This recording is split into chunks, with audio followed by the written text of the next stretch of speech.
want to thank the Prime Minister for his words and the discussions that we've been involved in this morning in relation to the substance of the motion. It's remarkable that this attack on the 7th of October was just a total act of sheer barbarity. The images, the shocking portrayal, the interpretation of what took place means that no longer can the sympathisers of these murderous terrorists call them freedom fighters. No longer can the apologists of this death cult claim they have a just and noble cause.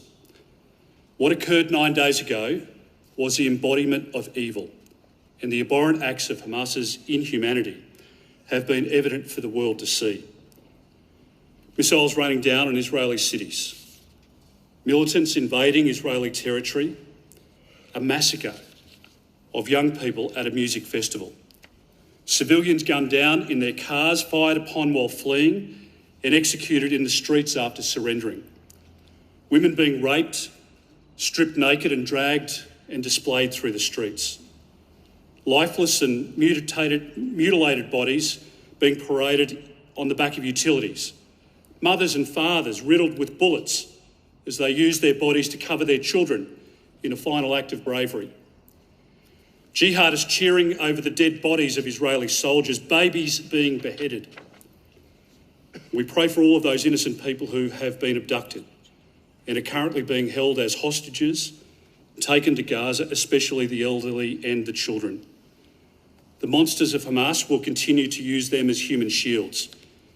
The images that we saw over the weekend of an Hamas militant nursing toddlers who had been abducted from Israel. And if we needed any more convincing of Hamas's unashamed sadism, it's the glee that they have displayed in stating that they will film and post online the execution of those little boys and girls, of men and women, of survivors from the Holocaust. We know, Mr. Speaker, that more than 1,000 Israelis are dead. Thousands more are wounded. As others have observed, October 7 was Israel's September 11. It was, with great shame, the greatest loss of life, of Jewish life, on a single day since the end of the Holocaust. It was the most major attack on Israel since Yom Kippur War of 1973. And let us be under no misapprehension about the nature of the attack. Like Russia's invasion of Ukraine, Hamas's invasion of Israel was unprovoked, it was unjust, and it was absolutely unacceptable. And let us be under no misapprehension about Hamas's intent from this point. It has no desire for a peaceful two-state solution. Its actions were just designed to derail the peace process. Hamas wants to remove Israel from the map, drive people of Jewish faith into the sea. Now, the coalition joins with every other person of decent humanity in condemning this attack by militant Hamas militants on Israel. Israel has every right to exist. Israel has every right to defend itself and its people. Israel has every right to deter future attacks and other acts of aggression, of coercion and of interference.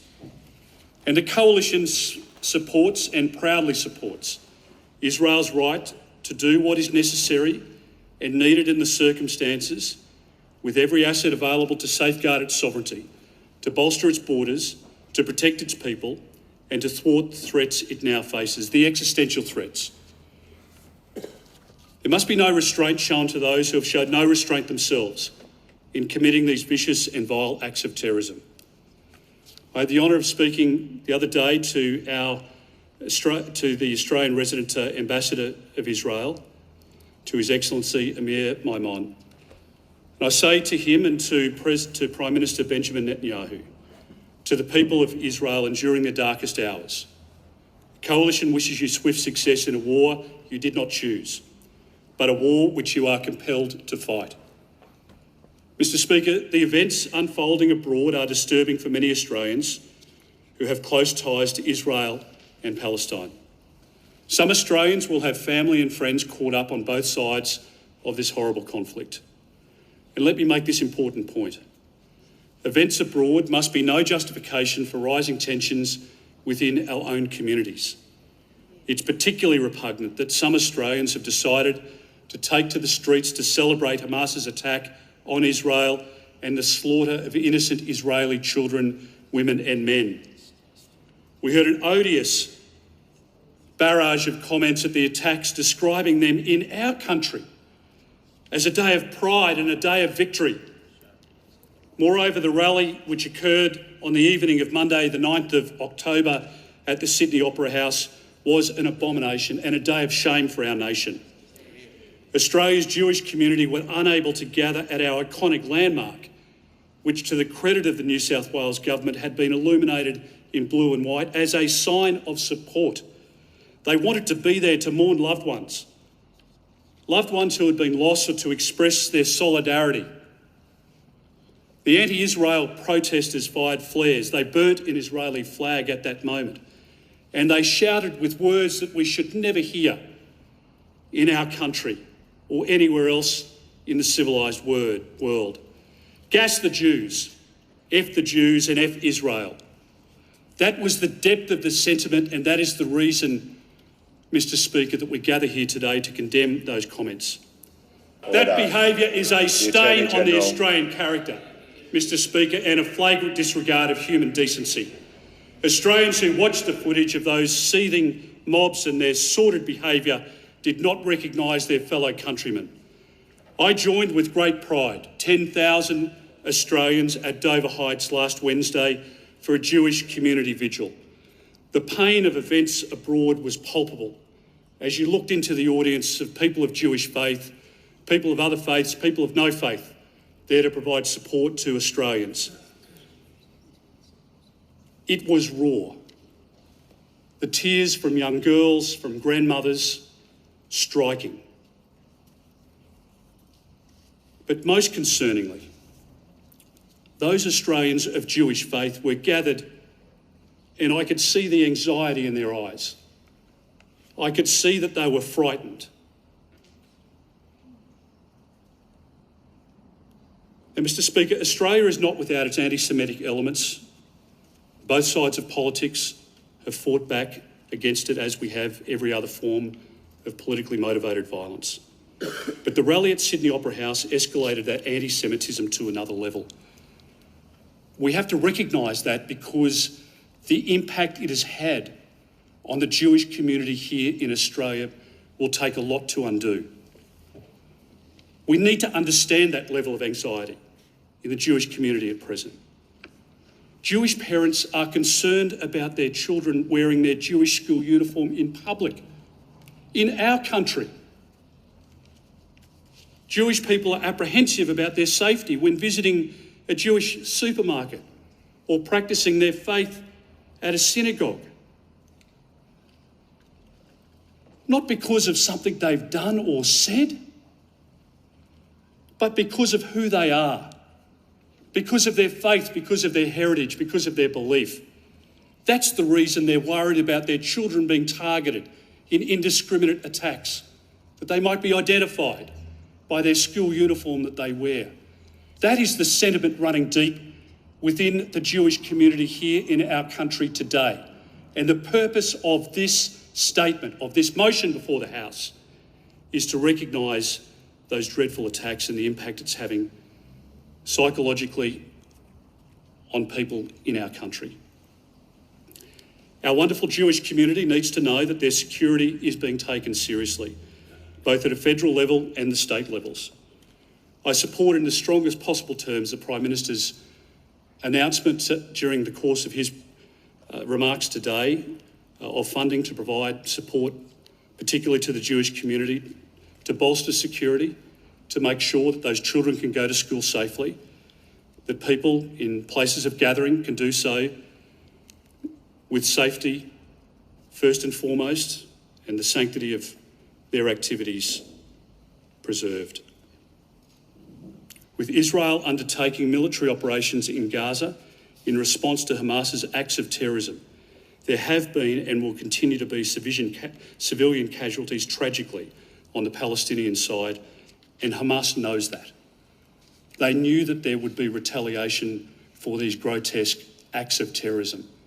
They knew that the Israelis would respond, and they knew through their actions that it would result directly in the loss of the lives of people on the Gaza Strip and elsewhere. Hamas's tactic of using civilian infrastructure as military headquarters, as storage facilities for weapons, and as part of battlefield operations speaks to who they are. If we're looking for an equivalence to Hamas, to their culture, to their conduct, look no further than ISIS. This Parliament's joined together over a long period of time. We've committed troops to parts of the world, including Afghanistan, to fight back against the depravity of ISIS, their treatment of women, of young girls, the way in which they have slaughtered people without a single hesitation. Hamas is the equivalence of ISIS. Mr. Speaker, Israel, of course, is doing its utmost to forewarn civilians and minimise casualties.